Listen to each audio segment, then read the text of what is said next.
Bonjour à tous et à toutes dans cet épisode un peu particulier de la thèse, puisque c'est le premier épisode au format vidéo. C'est un format auquel je pensais depuis un petit moment déjà, mais que je trouvais particulièrement adapté et bienvenu ici, puisque je reviens d'une semaine à Budapest,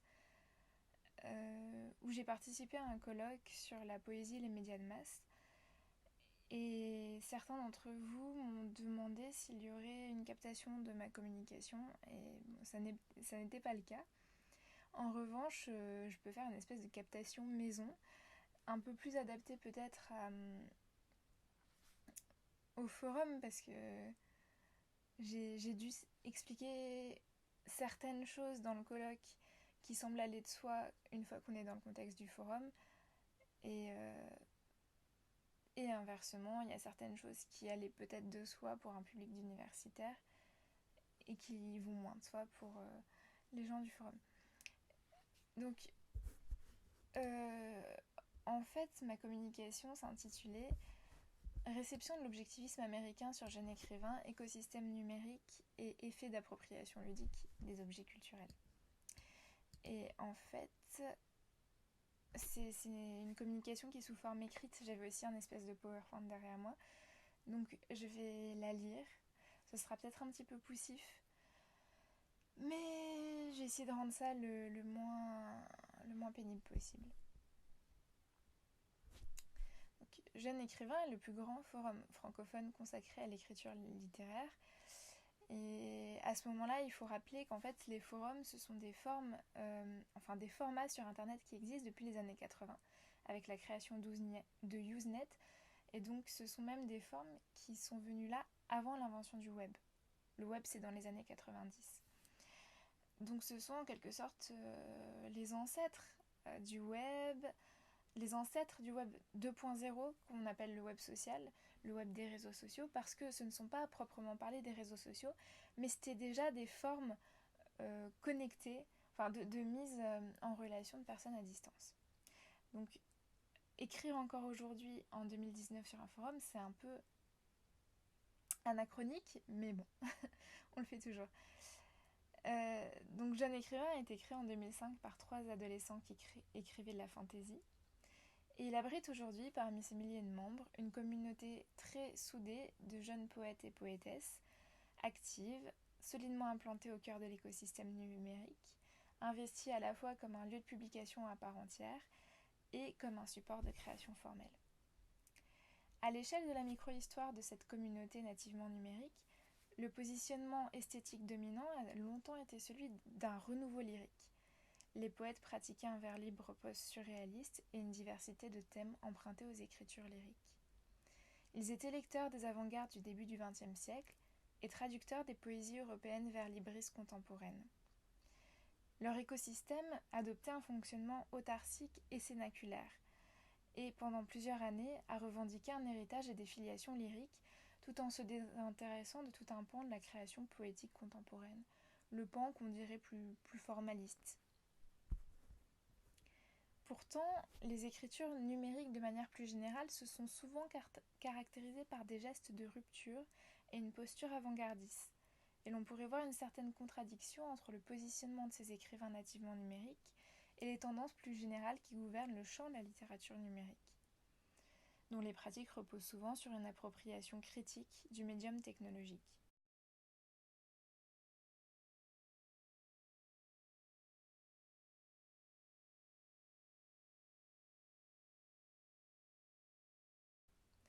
La numératie des poètes que j'étudie est davantage culturelle que technique. Quand on parle de numératie, en fait, le mot numératie est un calque sur le mot anglais de littératie.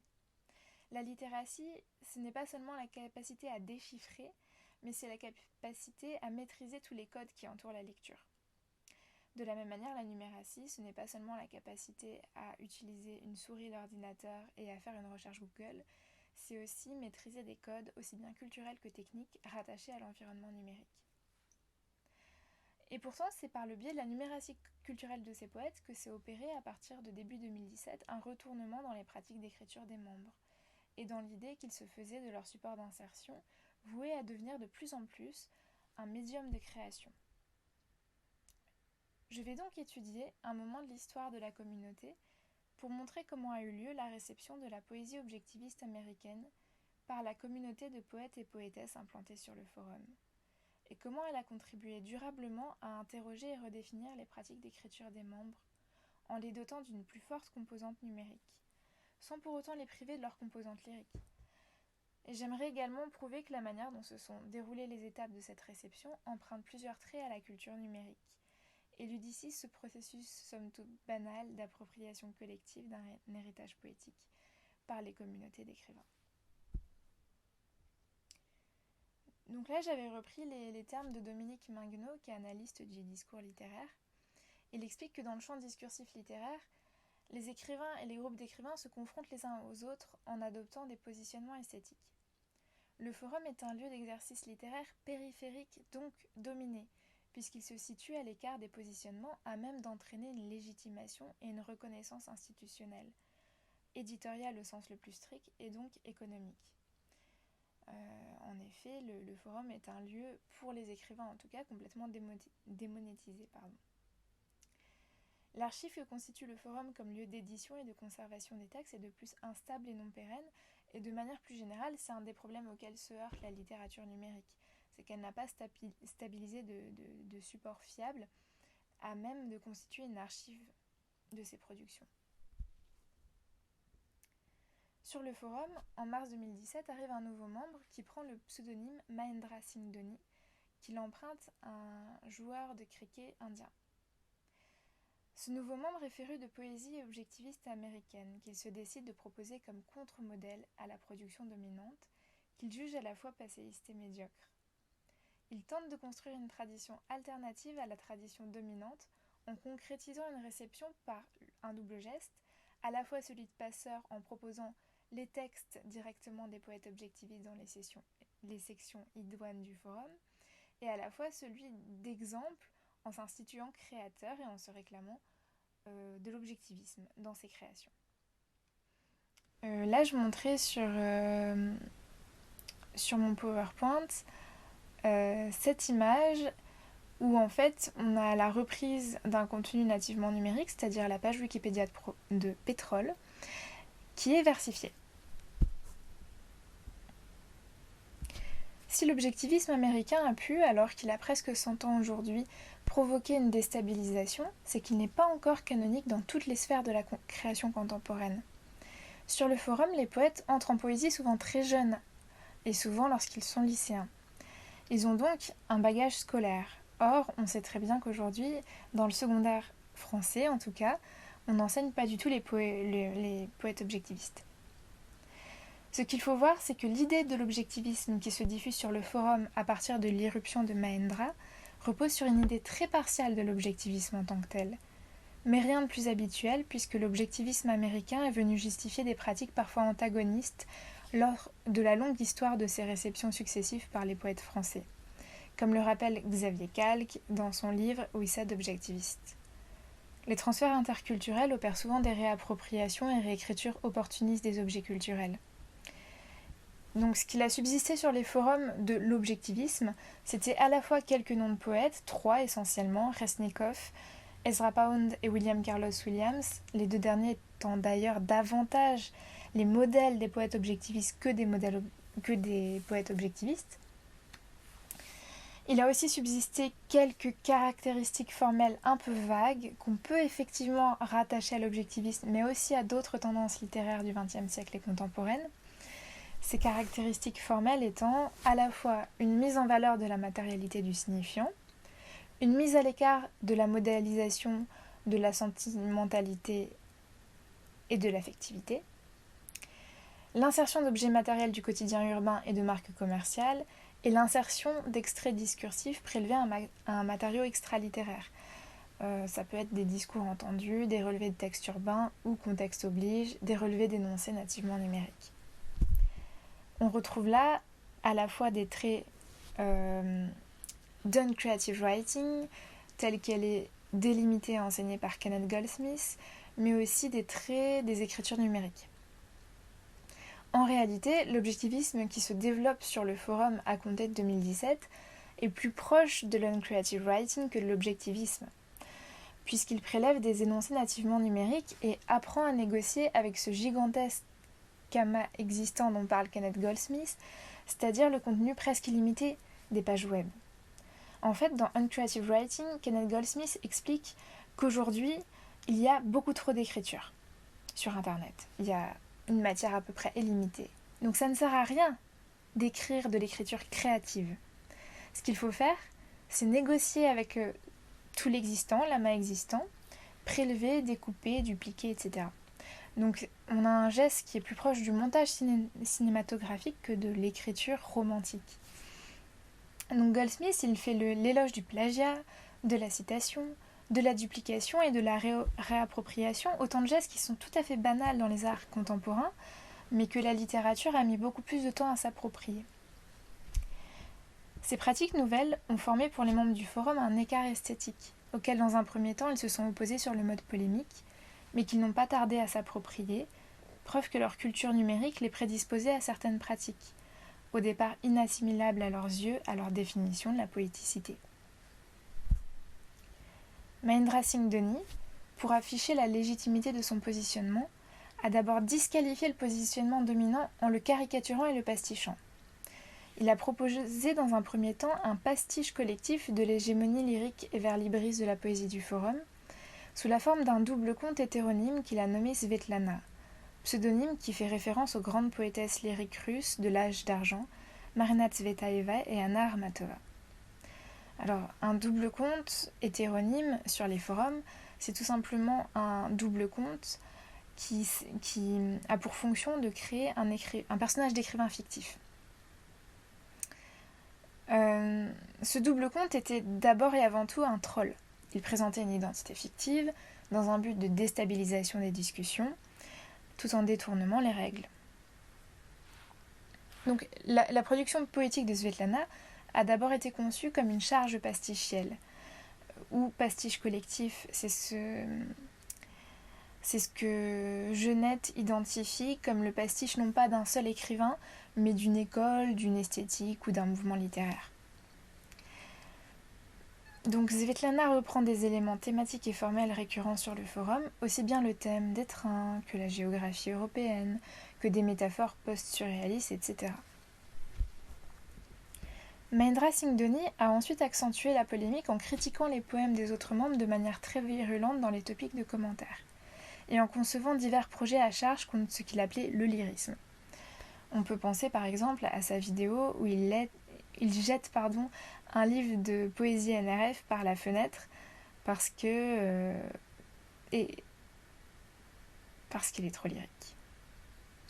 Les titres de ces deux principaux topics de texte forment le commentaire d'une transition qu'il aurait voulu voir opérer à l'ensemble de la communauté. D'une part, un topic s'appelle résidu de lyrisme et l'autre s'appelle quasi-objectivisme. Sur le forum Jeune Écrivain, il faut savoir que les topics créés par les écrivains dans la section bibliothèque sont autant de projets et leur organisation formelle croise à la fois la logique du recueil poétique avec celle du blog. Chaque topic correspond donc à un projet unifié et cohérent. Joss, pour une esthétique de la réception, identifie plusieurs étapes dans le processus d'intégration au canon esthétique d'un écart finalement jugé acceptable. Dans un premier temps, la forme nouvelle provoque rejet et scandale. Ensuite, elle provoque l'approbation d'individus isolés à la pointe de l'avant-garde et ensuite la compréhension progressive par la communauté, ce qui permet de modifier ce qu'on appelle l'horizon d'attente. C'est ce qui se passe sur le forum, de manière presque immédiate. Plusieurs membres créent à leur tour des topics pseudo-objectivistes, d'abord sur le mode du pastiche et à charge contre ces pratiques d'écriture qu'ils jugent scandaleuses. C'est par ce biais que peu à peu, ceux-là même qui écrivaient des pastiches se mirent à intégrer et légitimer ces pratiques nouvelles. On peut citer trois topics principaux. Celui de Trôme, créé le 16 avril 2017 et qui s'appelle Les choses quotidiennes de la plus grande banalité et en manque d'observation, où il poste deux poèmes, L'araignée sur un mode plutôt pongien et sur les bancs des jardins publics. Il assimile l'objectivisme à une poésie urbaine centrée sur de micro-événements de la vie quotidienne. En mai 2017, c'est au tour du conte d'Artie Gascogne, qui est un hétéronyme collectif, d'ouvrir le topic Atlantis ou l'objectivisme déterminé, dont le premier poème est ponctué d'assertions sur ce qu'il nomme la poésie objectiviste, telle que la poésie objectiviste s'écrit avec des lunettes de soleil, ou encore la poésie objectiviste échappe à son créateur. Beaucoup de topics créés à cette époque ont aujourd'hui disparu. Cela nous rappelle la précarité des contenus nativement numériques. Mais dans un temps remarquablement court, ces poèmes objectivistes avaient proliféré, en suivant la logique de prolifération du mème sur Internet. L'entreprise la plus intéressante est le topic d'Aomphalos, créé le 9 avril 2017, dont le titre même nous indique la charge pastichielle. Néo-objectivisme objectif, objectivation retournée en arrière, quadruple volte objectivante dans vos têtes. Ce topic est composé de 14 poèmes, dont le plus récent a été posté en septembre 2019, ce qui vient confirmer la pérennité du topic, qui d'un début pastichel est devenu tout à fait sérieux pour son auteur. On notera que la signature du membre Aomphalos, depuis quelques jours maintenant, inclut un lien vers le topic objectiviste de Mahendra. En fait, il faut savoir que l'identité numérique sur un forum s'éditorialise par 3 éléments principaux: le pseudonyme, l'avatar et la signature qui apparaît en bas de tous les messages. Sur les forums d'écriture, la norme dans la signature, c'est plutôt d'insérer un lien qui renvoie vers les textes du membre. Là, en fait, renvoyer vers les textes de quelqu'un d'autre, ça s'assimile à une forme de publicité, et c'est plutôt une transgression ou une réécriture en tout cas de la norme. La poésie d'Aomphalos, de manière générale, propose une interrogation sur les pouvoirs et les limites du langage. Il est intéressant de voir comment il s'approprie et interroge le nouveau positionnement esthétique qu'on lui oppose. J'avais lu quelques extraits de son premier poème. L'objectivisme est une doctrine métaphysique que j'éprouve quand je dis « Ce matin, j'ai mangé des carottes, mais j'éprouve, alors quoi faire ?» Hugo propose d'écrire « carottes » très vite. Il considère, et je ne suis pas loin d'être de son avis, que très vite écrit, « carotte » devient tout à fait objectif. Hugo ne comprend rien à l'objectivisme, parce qu'il est héraclitéen, et qu'il éprouve lyriquement le passage de la rivière. Sur l'écran de mon Asus construit en 2014 et équipé de l'Inside Core i7, nous avons eu avec Hugo une longue conversation, 1h37, pour nous dire nos vérités mutuelles. Comme je lui ai annoncé ma conversion poétique à l'objectivisme, nous avons bu et fumé énormément. Il a été triste soudainement et m'a demandé si des papillons figureraient encore dans mes poèmes. J'ai craché objectivement mon whisky pur malt de Vladivostok sur son visage. Puis ensuite, là, on a un extrait de la page Wikipédia du mot visage. On trouve dans ce texte plusieurs des procédés formels pris à l'objectivisme tels qu'appropriés sur le forum. L'insertion d'une notice Wikipédia, donc là, c'est le prélèvement et l'utilisation d'un contenu nativement numérique. L'insertion de marques et d'objets précisément nommés, de réflexions pontifiantes. On y trouve surtout une remise en cause du principe à l'origine de l'objectivisme, la possibilité d'un langage à même de refléter un réel désubjectivé. Dans la suite du topic, on notera l'insertion de photographies temporelles qui sont autant de relevés précis d'état d'âme du poète, par exemple celui nommé « Photographie de fenêtre haute, compartiment bar du train Brest-Paris-Montparnasse, départ 13h54, 15h07 ». Ici, c'est la subjectivité du poète qui est mise à distance et traitée avec une fausse objectivité descriptive. L'ironie du procédé est consolidée par l'insertion régulière dans le topic de photographies, a priori documentaires mais toutes plus floues les unes que les autres. Le poème du 27 octobre 2018 est une tentative d'intervention subjective sur un contenu extra-littéraire, documentaire et nativement numérique. Les avis reçus par le poète sur un site de covoiturage, selon une échelle reprenant la gradation de notes du site. Chacun des avis est réécrit à partir de cette échelle, et l'effet de liste reproduit d'ailleurs des effets poétiques nativement numériques. Ce poème est également une forme d'autoportrait en creux, où la dégradation traite l'image du poète avec dérision. Les discours des membres ont aussi été durablement imprégnés par cette atmosphère objectiviste, comme en témoigne par exemple le message de Gethsemane en date du 26 mai 2019. Le poème sous sa parure d'objectivisme qui est si à la mode par chez vous, ou comme en témoigne encore le sous-titre du poème d'Arthrite, poème objectif d'amour en prose. L'objectivisme est devenu une sorte de mème, ressortant à intervalles réguliers, pour qualifier des poèmes objectivistes pastichels, alors même que les pratiques permises par ce moment de l'histoire du forum se sont bien adaptées à l'écosystème et ne sont plus pensées comme des pratiques objectivistes. Plus récemment, lors de la 70e édition du concours de poésie, une membre d'Arty 31 a proposé, pour répondre au thème du concours, alors les thèmes c'était poétesse et commentaires, donc Darty 31 a proposé un poème d'Anna de Noailles. Cet acte de plagiat ou de réappropriation n'est révélé qu'au moment des résultats du concours, et alors même qu'un seul votant s'est rendu compte qu'il s'agissait en fait à l'origine d'un poème d'Anna de Noailles. Parmi les réactions à cette annonce, seul un membre s'offusque du procédé et les autres comprennent tout à fait la visée du geste. On voit comment une pratique nouvelle liée à l'uncreative writing, ici le changement de contexte d'un poème qui lui donne un sens nouveau, donc qui lui permet de commenter le fait justement qu'un poème écrit par une poétesse, donc par une femme lyrique, ne soit pas reconnu, ne fasse pas partie de la culture poétique des membres en fait, a fini par intégrer l'horizon d'attente de la communauté implantée sur le forum. On notera, non sans humour, que le thème proposé pour le concours de poésie suivant est le thème plagiat. Donc ma conclusion, c'était ça. Ce temps d'effervescence a engendré de nombreuses tentatives formelles. Toutes ne se sont pas durablement implantées sur le forum, mais elles ont contribué à faire bouger certaines frontières et à ouvrir l'horizon d'attente scripturale et lectoriale au sein de cette communauté d'écrivains nativement numériques.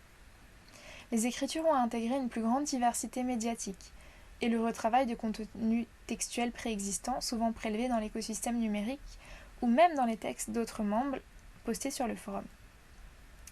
Cela s'intègre dans la culture web de l'open source, du droit des communs et de l'économie du don identifiée par Kenneth Goldsmith. La reprise d'extraits de poèmes n'est par exemple plus perçue comme du plagiat. Au fond, le membre Mahendra Singh Dhoni est venu ajouter un élément de réponse à la question que tentait de résoudre la communauté de poètes et poétesses. Comment gérer l'inscription d'une poésie lyrique dans un contexte numérique ? L'apparente contradiction de ces termes n'a pas fini de générer des éléments de réponse, et c'est cette tension qui sous-tend tout le projet du forum comme collectif d'écrivains. On pensera aujourd'hui à la manière dont la communauté se saisit par exemple de la création sonore et vidéo, photographique également, ou encore au brouillage entre texte et paratexte dans les sections de bibliothèques. Finalement, on n'a pas vraiment affaire à des poètes expérimentaux, mais plutôt à des poètes que leur insertion dans l'écosystème numérique et leur numératie culturelle mènent peu à peu à de nouvelles pratiques d'écriture qui s'approchent de pratiques expérimentales. Le milieu numérique propose de nouveaux outils qui sont peu à peu investis et expérimentés collectivement. Et ça, c'est assez intéressant parce qu'on voit souvent que quand il suffit qu'un membre ait une idée, l'idée de se saisir d'un outil et d'en proposer un usage, ou l'idée même d'un topic, pour que ça essaime très très vite. Et pour que ce soit repris, nuancé, corrigé. Je pense par exemple à... Ça fait à peu près 2 ou 3 ans que Pangolin a ouvert sur le forum un topic qui s'appelle Un truc chouette, et dans lequel il propose des lectures à voix haute de textes d'autres membres du forum. C'est un topic qui a eu énormément de succès, qui en a toujours beaucoup. Et en découvrant l'outil d'enregistrement et d'hébergement sonore temporaire Vocaroo, les membres se sont mis peu à peu à l'utiliser non plus seulement pour lire les poèmes d'autres membres, mais aussi pour proposer des lectures expressives et pour proposer finalement des poèmes sonores. Voilà du coup à peu près ce que j'ai dit au colloque. Si vous avez des questions ou si vous n'êtes pas d'accord avec certains points ou si vous voulez relancer le débat, bien entendu, vous êtes tout à fait bienvenue dans la partie commentaire. Pardon, je suis fatiguée.